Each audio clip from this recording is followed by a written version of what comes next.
رفاه و امنیت به این معنا نیست که ما تق و تق را از افغانستان گم کردیم. عامل تق و تق خودمان بودیم،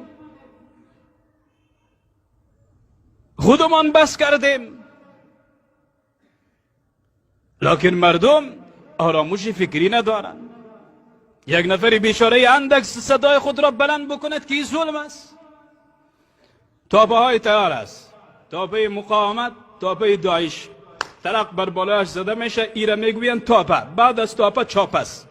ببر بزن بزن بزن که تو حتی خاصیته نشر آباد نمان.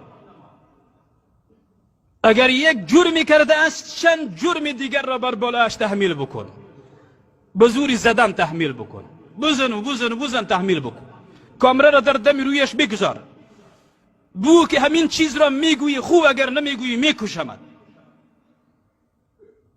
او بیچاره به خاطر آنکه جان خود را نجات بدهد جرم بزرگی را به زبان خودش اقرار میکند. این صحنه های نه تنها آنکه چشم دید بلکه به طور تواتر به من فقیر رسیده است.